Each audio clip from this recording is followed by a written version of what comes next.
For an eternity, the volcanic cone of Mount Vesuvius has dominated the landscape of southern Italy. 2,000 years ago, it would shape history. At that time, Rome was an all-powerful empire.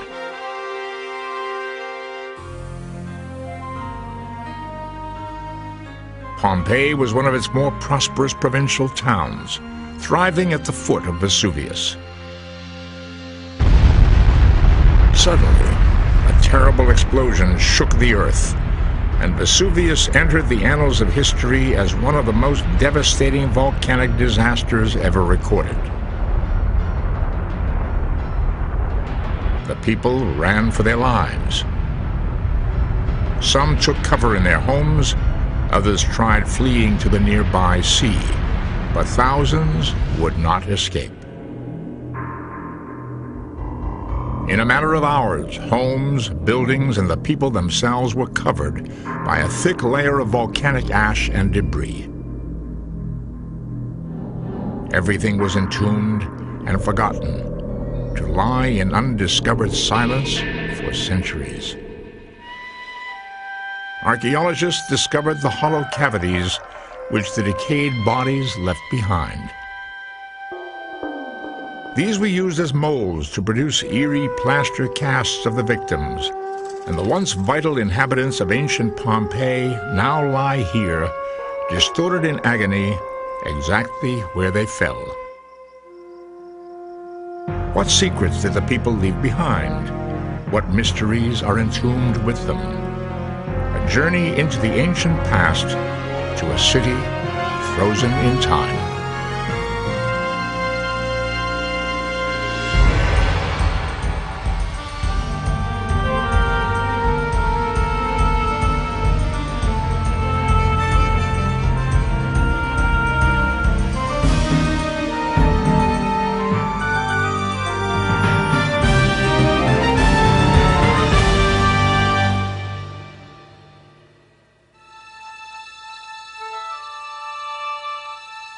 Today, 2 million people live around the foot of Mount Vesuvius near Naples in southern Italy. The inhabitants of modern-day Pompeii are very much aware of the constant threat posed by the still active volcano. Farmers tend fertile fields where, just a few feet below, lie the remains of an ancient civilization. Sprawling over 160 acres, the layout of ancient Pompeii is much like that of any modern city. Unequaled among historical sites for its remarkable state of preservation, Pompeii is a unique showcase of ancient art and architecture. There is an abundance of original mosaics and frescoes, some as vivid as though they were created yesterday. The city offers archaeologists a once-in-a-lifetime opportunity to explore the mysteries of those who once inhabited the Roman world. During the 1st century of the Common Era, Rome was a powerful empire straddling Europe and the Near East from Britain to Egypt. Pompeii was a thriving commercial center with a population of 20,000. Then, these streets leading to the city's forum were bustling with farmers and merchants from afar, trading produce and merchandise. Many of the local citizens were wealthy, enjoying a relatively affluent and placid way of life. Mount Vesuvius always loomed in the background, but as far as the people were concerned, it was just another mountain. A good place to cultivate vines. The Romans living in the area were not aware of the fact that the mountain was a volcano. For example, the most famous of these Romans was Pliny the Elder, who was a great historian and a writer, and he described many volcanoes in Italy, but he never mentioned Vesuvius as a volcano. The 24th of August in the year 79 was an ordinary summer's day with the people of Pompeii uneventfully going about their daily business. The slight rumbling sounds coming from Vesuvius in the early morning were largely ignored. People proceeded as if everything was normal. Women at home were probably getting their children ready for a short siesta. Slaves were bustling about the kitchen, getting everything ready for what would be the evening hours at home. Men were thinking about spending an afternoon at the public baths. But the rumbling didn't stop.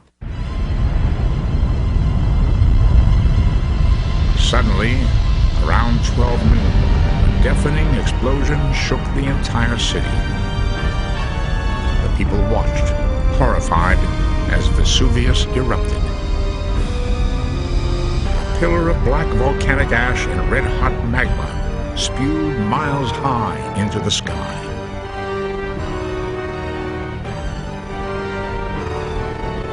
Then a torrent of suffocating ash fell upon the city, followed by complete darkness.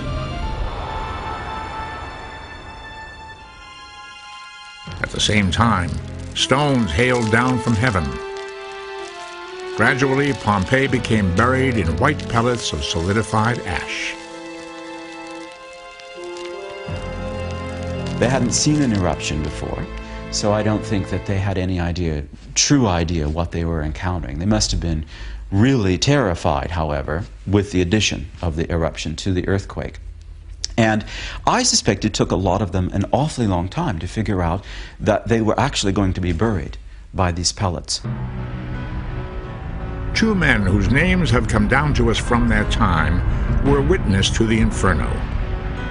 Pliny the Elder, an admiral in the Roman Navy, died attempting to rescue victims. His nephew, Pliny the Younger, wrote the only eyewitness report to have survived the disaster. On Mount Vesuvius, broad sheets of fire and leaping flames blazed at several points, their bright glare emphasized by the darkness of the night. The buildings were now shaking with violent shocks and seemed to be swaying to and fro as if they were torn from their foundations. Outside, on the other hand, there was the danger of falling pumice stones. It was a choice of fears. Some huddled in corners, collecting their belongings with them there, and thought, we'll wait it out, it will stop. But it didn't stop. And 17 hours later, it was still raining ashes. And many of the roofs of the town had collapsed from the weight of these ashes. Some people then were trapped in their cellars, others were trapped in their homes, and many others still were trapped as they tried to flee the city.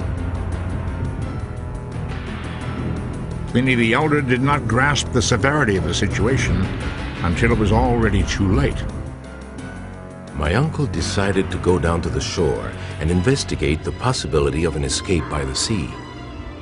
The flames and smell of sulfur drove the others to take flight, and he stood leaning on two slaves, and then suddenly collapsed. I imagine because the dense fumes stifled his breathing and choked him. Pliny the Younger also describes his own death-defying escape. You could hear the shrieks of women, the wailing of infants, and the shouting of men. Then ashes began to fall again, this time in heavy showers. We rose from time to time and shook them off. Otherwise, we should have been buried and crushed beneath. I derived some poor consolation in my belief that the whole world was dying with me, and I with it. As the night wore on, thousands would perish.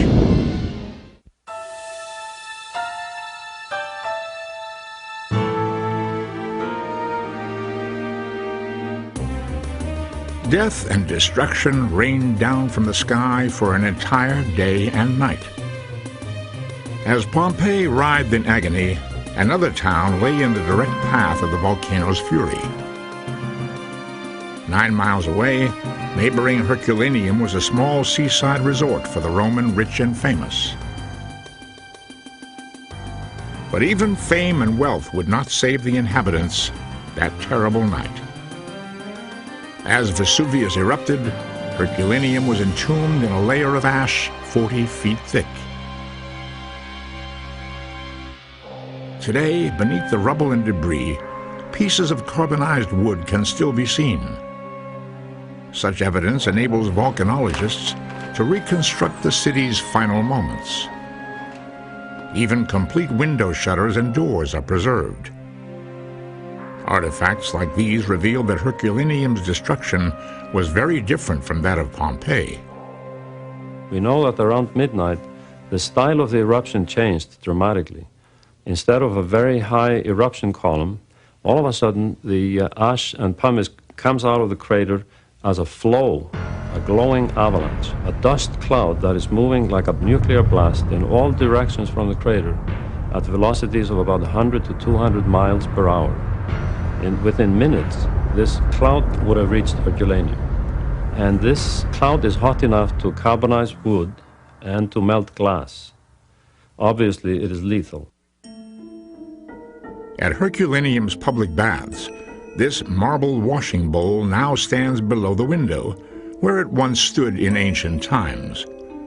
But when the bath was excavated, the bowl was found hurled across the room. Its impression can still be seen imprinted on the solidified volcanic magma. The Vesuvius eruption in 79 AD was one of the largest volcanic explosions in history. In terms of the energy, the amount of energy involved, it is much larger than any nuclear explosion that has been set off on the Earth. One of the great mysteries of Herculaneum is the absence of human skeletal remains in the town. The houses and streets seem to be deserted. What happened to the people? Did they know something that their neighbors in Pompeii did not?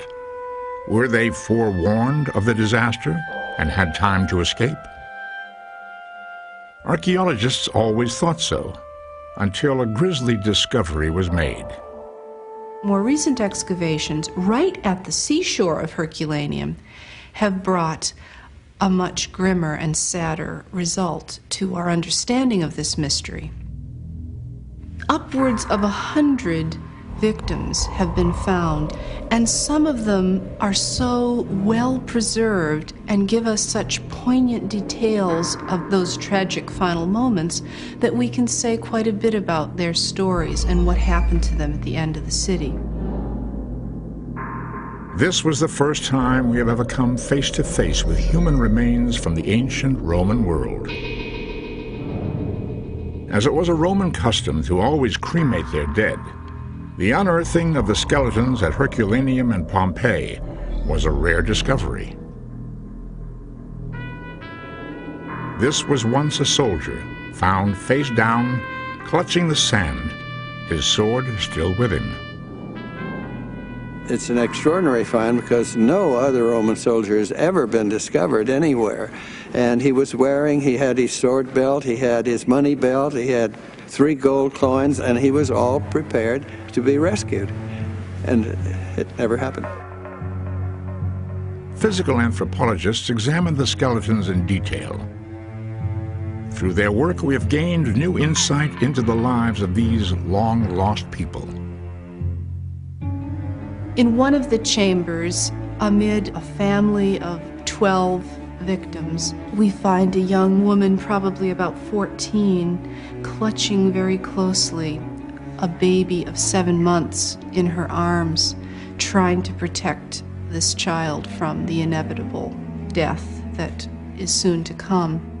At first, it seemed that this was the baby's older sister, but then investigation pointed towards a more poignant and tragic story.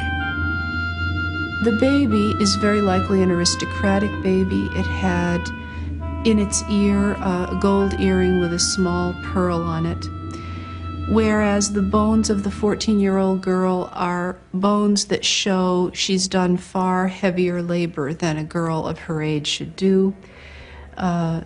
She's not well nourished. Her teeth are in poor condition. She very likely had a difficult, not to say terrible life. The conclusion was that this is the skeleton of an overworked slave girl. One of her duties may have been to protect and tend the baby. Her lifestyle stood in stark contrast to that of the more affluent citizens of the town. The gleaming white teeth of some remains indicate healthy nutrition, at least for most of the population. This is the only find of Roman bodies, the only important find ever made. So for the first time we can find out what Romans were really like, and not just the way they looked from statues and frescoes. Perhaps the most moving examples to survive Pompeii's fearful night of destruction are these silent forms. After what must have been a terrible death, bodies decomposed, leaving eerie cavities within the hardened volcanic ash. These are casts made by archaeologists after filling the hollow spaces with plaster of Paris, forever preserving the form of the victims exactly as they were caught at the moment of death.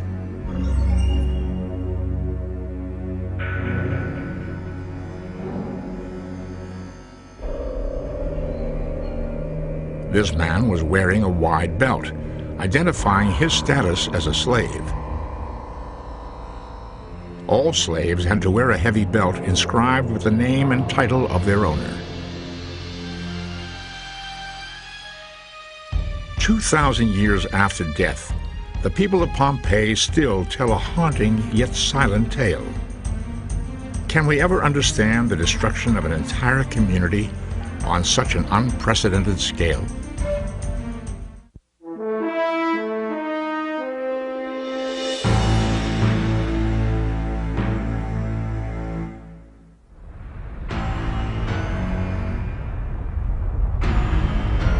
The eruption of Vesuvius in the year 79 is comparable to the drama of Mount St. Helens in the state of Washington in 1980. In both cases, volcanic ash was hurled high into the air, followed by a devastating explosion. But the eruption of Vesuvius was 3 times more powerful than that of Mount St. Helens. In just a few hours, 2 prosperous cities disappeared from the face of the earth, taking with them the great works and accomplishments of their inhabitants. Where ash and lava once covered the cities, grass and vines slowly took possession of the land. Gradually, the place faded from memory. More than 1,500 years would pass before Herculaneum would be rediscovered. It was totally by accident. In 1709, 2 monks were sinking a well when they inadvertently struck the marble floor of an ancient theater. Pompeii was also discovered by accident. The digging of a canal actually produced part of the city, and it became clear that there was something there. And during the early days, excavation was not an archaeological enterprise, but it was really a treasure hunting activity in order to provide objects for the royal collection. During the 17th and 18th centuries, kings from Vienna and Spain ruled Naples. To provide their courts with classical statues, Roman gold and silver, they ordered excavations of the ruins. Plundering the area in search of ancient bounty, treasure hunters secretly sank numerous shafts and tunnels, many of them still visible today. It was only in 1861 that orderly scientific excavations at Pompeii and Herculaneum began, and have continued unabated ever since.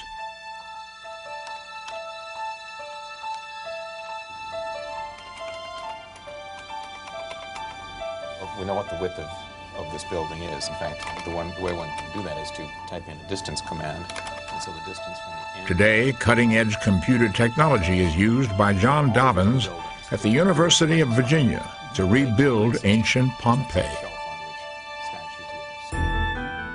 In binary building blocks, he's reconstructing as 3-dimensional computer images a series of public buildings from the city's forum.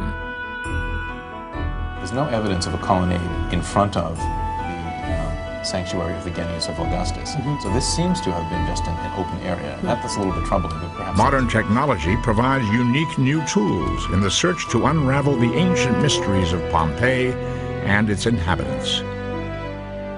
In many ways, Pompeii, more than any other city in the classical world, demystifies ancient life, because it puts the modern viewer in close proximity with all of those aspects. There is an immediacy. It's possible to connect with Pompeii because it is preserved well. The buildings are three-dimensional, they're taller than we are. You can go into those houses and have the feeling that the people have just gone away and that you're stumbling into someone's house. Once inside their homes, a search for their belongings brings us closer to the people who once lived here. Walking these silent passages, we brush with phantoms from a long-gone civilization. Complete dwellings can be explored, allowing the visitor to vividly travel backwards in time. Even the frescoes and the mosaics seem to harbor a life of their own. Ancient technology and plumbing laid bare, revealing a remarkably advanced piping system for distributing water. In the panic and confusion of the devastating volcanic eruption, everything was left exactly as it was, including this complete wine shop. Intact objects of daily life are to be found everywhere. Even a loaf of ordinary bread, carbonized by the hot gas of the explosion. Pompeii and Herculaneum become opportunities for us to time travel to the ancient world, not just time travel to a century or to a period or to a decade, but in fact time travel to one day in the ancient world, to 24 August 79 CE, and see the moment at which these people met their deaths. Obvious everywhere is the enormous wealth and extravagance of the villas of the well-to-do. Wall paintings and mosaics of exquisite artistry.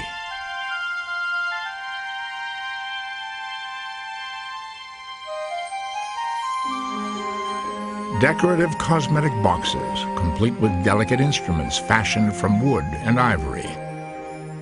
Solid gold jewelry, embellished with expensive gemstones. All of these objects conjure the ghosts of their owners, recalling a once living, breathing society. We actually have some life breathed into those ruins by the writings of Pliny the Younger, once again, who describes in tremendous detail the pleasures of living in his villas. They enjoyed their meals, and they enjoyed that in the proximity of their garden, with fountains playing and the light coming in, the breeze, dining, water, music, and all of that. The extent of the wealth enjoyed by society is not known, but clearly only a small fraction of the people lived in plush opulence. There is an incredible difference between the wealthy and everybody else in the Roman world. There is essentially no middle class. There are only very wealthy people and very poor people. The privileged few often spent their time in ornate atriums, lavishly decorated with artworks. But mysteriously, much of the decor is essentially Greek in origin. Alexander the Great, the Greek warrior emperor in battle. This mosaic was found in Pompeii, yet it is an exact copy of a similar work of art made in Greece.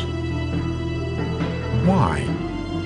Why does so much of Pompeii and Herculaneum speak so strongly of Greek influence?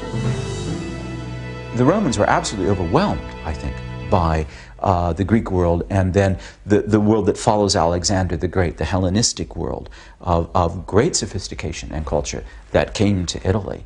The Romans didn't fight it at all. They gave in and said, wow, if it's that good, let's make 10 copies. Another mosaic reveals a lively scene of street musicians.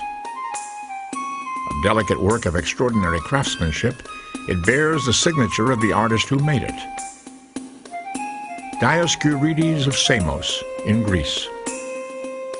The themes of the paintings are frequently adapted from Greek literature, and we can understand that it's very likely many of the painters were Greek slaves, were actual Greeks who were brought to Pompeii to do the decoration of these houses. Perhaps the most famous of all artwork discovered here are these bronze sculptures depicting two young wrestlers. Still in mint condition, they were found in the garden of the Villa de POMPEII near Herculaneum. These are wonderful pieces of art, and they will have been done in Greece and shipped over. There was a major trade in shipping all sorts of statuary over from Greece. So that surely will be Greek. The Romans never were into statuary and painting. This came to them from the Greek world. The Romans got to the Greek world, whether it's here on the Bay of Naples or over in Greece, with armies and practicality and going in and fighting. Most historians conclude that while the Romans were emulating and admiring the Greeks in art and literature, they themselves were innovative leaders in more practical fields. The extensive use of the arch and concrete were two of their great contributions to civilization.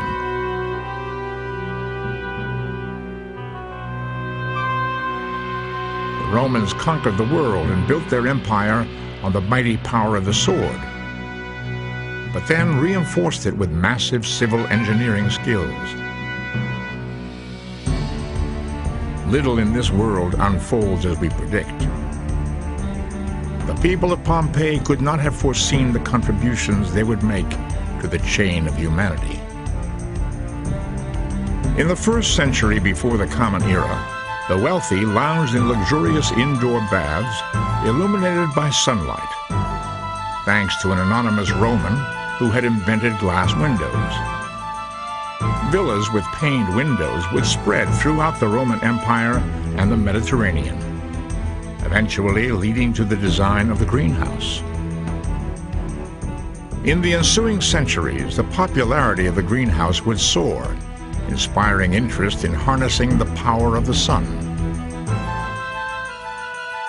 This quest would reach bold new heights in 1959, when Pioneer 4, the United States' first solar-powered satellite, was launched into orbit.